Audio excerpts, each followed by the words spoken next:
From Wish TV and the All Indiana Podcast Network, this is the News 8 Daily 8 Podcast, a Wish TV News 8 update. Hi, this is Hannah Mordeau, and this is your News 8 Daily for Thursday, June 25th. It's going to be a more cloudy, stormy day ahead. Nothing severe expected, but just be aware there could be some gusty storms possible, showers here and there as well. Again, severity is low, but lightning could be out there, so just be careful. Temps are going to be in the low 80s. Your day moves fast. Your news should too. That's why there's a new and improved Wish TV app, bringing you more local news, breaking alerts, live streaming, weather forecasts, radar, and Indiana sports, all in one place. Customize your news feed to see the stories that matter most to you and get the information you need when you need it. Download the new and improved Wish TV app today on iOS or Android and take News 8 with you everywhere. This episode is brought to you by Progressive Insurance. Do you ever think about switching insurance companies to see if you could save some cash? Progressive makes it easy to see if you could save when you bundle your home and auto policies. Try it at Progressive.com. Progressive Casualty Insurance Company and Affiliates. Potential savings will vary. Not available in all states. Former Purdue star and Indiana native Braden Smith is heading to the Indiana Pacers. Smith was drafted by the Chicago Bulls with the 38th pick. ESPN reports that Smith was then traded to the Pacers for Cam Jones, future draft pick swaps, and cash considerations. Smith had a record-breaking career with the Boilermakers. He is the NCAA all-time assist leader. He was a two-time All-American and was the Big Ten Player of the Year in 2024-2025 season. Smith is also from Westfield and was Indiana Mr. Basketball in 2022. So go Pacers. Boom, baby. This is exciting. Another Purdue star got his name called at the second round of the NBA draft last night. Minnesota Timberwolves selected Trey Kaufman-Renn with the number 59 overall pick. He averaged 14 points per game this past season for the Boilers and led the team in rebounds, averaging 8 of them per game. Kaufman-Renn is from Sellersburg and played high school basketball at Silver Creek.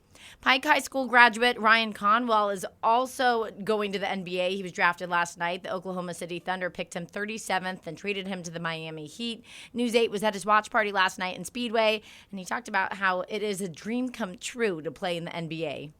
It's an unexplainable feeling. I'm blessed, and I'm even more blessed. I don't really know what else to say, but I just want to thank God and my family, my loved ones, and everyone that came along this journey. So we still got ways to go, but God is working for sure. Conwell averaged 18.8 points per game with Louisville this last season. Fever head coach Stephanie White is speaking out against the league's calls in last night's game against Phoenix. She calls the officiating against Caitlin Clark egregious and utterly disrespectful. During the second quarter, Phoenix player Alyssa Thomas appeared to push down on Clark's neck after she fell during a play. You can see the video right now at wishtv.com, and then we slowed down the video as well. On Daybreak, you'll be able to see that here on Wish TV. No foul was called on the play, but the league could review it for a flagrant foul. Later, Clark was fouled, and White believes she was not given enough of a landing zone. Then Clark left the game with a back injury in the third quarter and did not return. After the game, White did not hold back. You're coming in here aware of what happened 2 nights ago? And that still happens? Absolutely unacceptable. Absolutely unacceptable. And the reckless closeout that they actually reviewed, and the foot still comes down on top of the defender's foot that wasn't upgraded? Absolutely disrespectful. We have a generational talent and a WNBA superstar who had 2 cheap shots right there that weren't called. And I just say, again, absolutely unacceptable. She is not called the same way everybody else is called. I mean, the fist in the throat is crazy. It's crazy. It's dangerous. The landing spot, when you went to review it,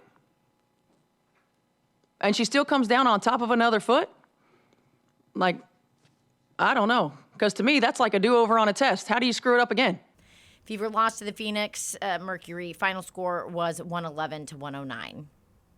Happening today, a man accused of stalking and threatening Fever star Sophie Cunningham is set to be in court this morning. Police arrested 49-year-old Kevin Singh on Tuesday. Then prosecutors charged him yesterday with stalking, intimidation, and harassment after months of escalating online behavior. Prosecutors say Singh sent Cunningham several aggressive and sexually explicit messages that got even more threatening after the Fever security sent him a cease and desist letter. Cunningham told police that she has never met Singh, and she started staying home even more and having nightmares due to his messages. This comes less than a year after a man pled guilty to stalking and harassing Caitlin Clark. Marion County prosecutor Ryan Mears warned that this type of behavior will not be tolerated. Today is a nice reminder and a good reminder to people in the community that when you are online, there can be consequences to your behavior. And when you have repeated behavior, when you're repeated instances of conduct, like what is alleged here, you can very easily end up with a stalking charge or harassment charge.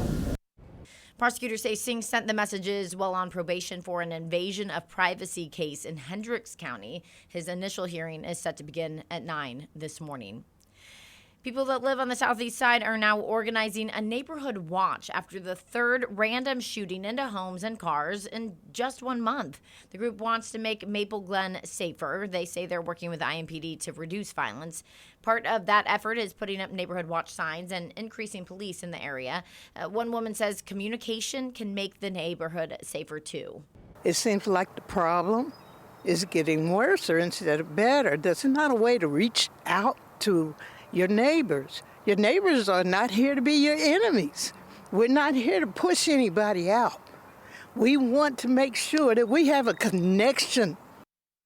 IMPD says they're working to address the neighborhood's concerns. At least 3 people have been arrested in connection with similar style drive-by shootings on the southeast side. Investigators say they are working to identify more criminals involved. Your statewide news network covers LaPorte County, where divers say they have recovered the body of a teenage boy who went missing in Lake Michigan. Officials say the 13-year-old went missing while swimming near the Michigan City Lighthouse Pier on Monday. The Indiana Department of Natural Resources says they found his body yesterday among some rocks about 11 feet in the water. Officials say 3 rescue divers were hurt during the search Monday, and crews were not able to get into the water safely on Tuesday. The boy's name has not been released. Police in Bloomington are searching for a shooter after he fired several shots into a car with children inside. Police say it happened on the northwest side of Bloomington on Tuesday. Investigators say that the suspect and the driver know each other and got into an argument. Then the suspect shot 7 to 8 rounds into the SUV. Police say 3 adults and 4 children were inside the vehicle. No one is hurt. Police say the suspect fled the scene and has not been found. Your statewide news network covers Lake County, where state police say a man is in custody after a road rage shooting. Troopers say it happened just before 2 yesterday afternoon.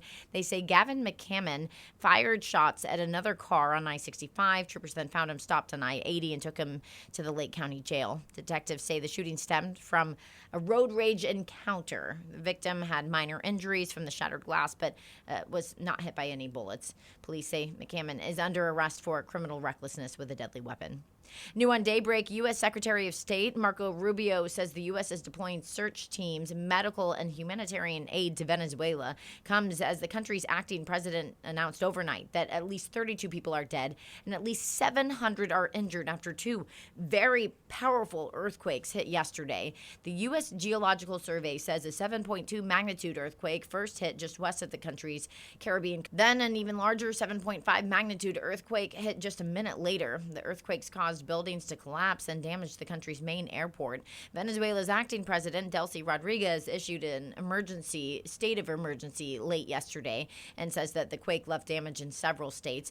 The number of people killed so far excludes the state of La Guaira, which the president describes as a disaster zone. Experts say these are some of the strongest earthquakes to hit the country in more than a century.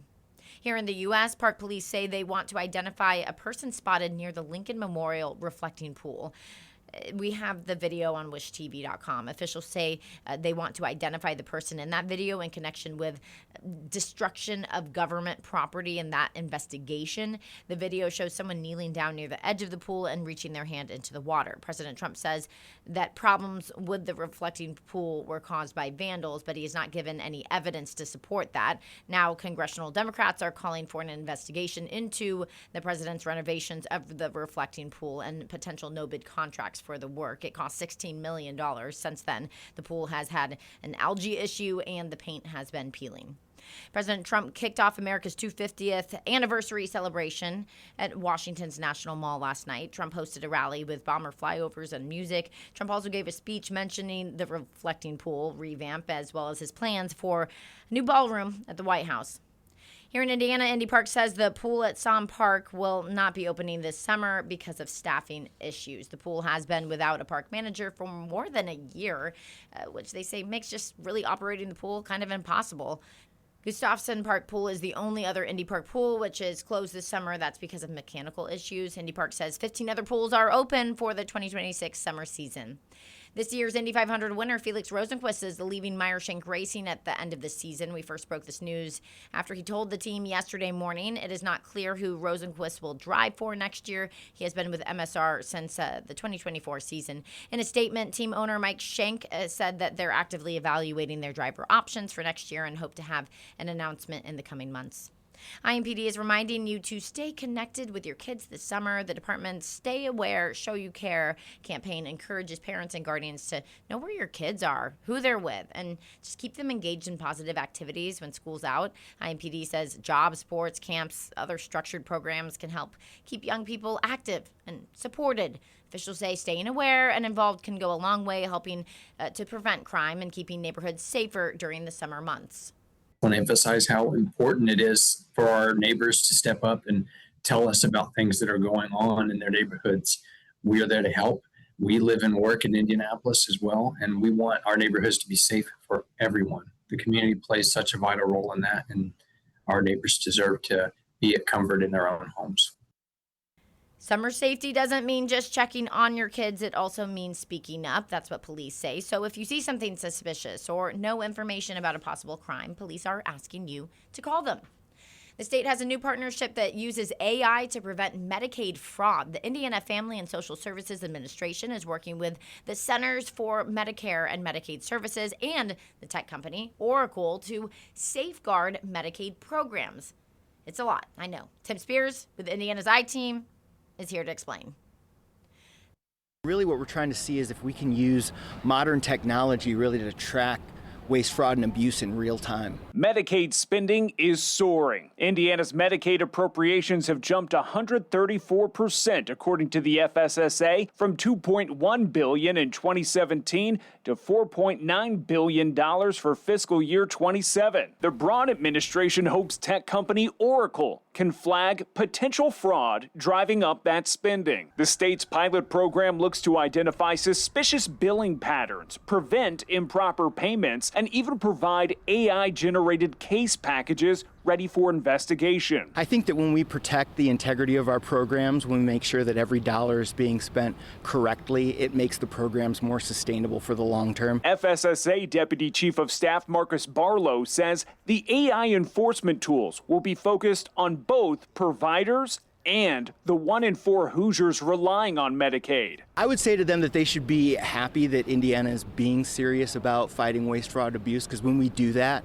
it makes our programs more sustainable. Indiana's I-Team requested the data use agreement Oracle has signed. It says the state will remove personal information and protected health information from the data it shares. Oracle has agreed to destroy any restricted information it obtains, and it can't share FSSA data. Barlow says the pilot program will be judged on whether it can provide real-time enhanced enforcement. We're excited to see what results it produces. Reporting in Indianapolis, Tim Spears, Indiana's I-Team.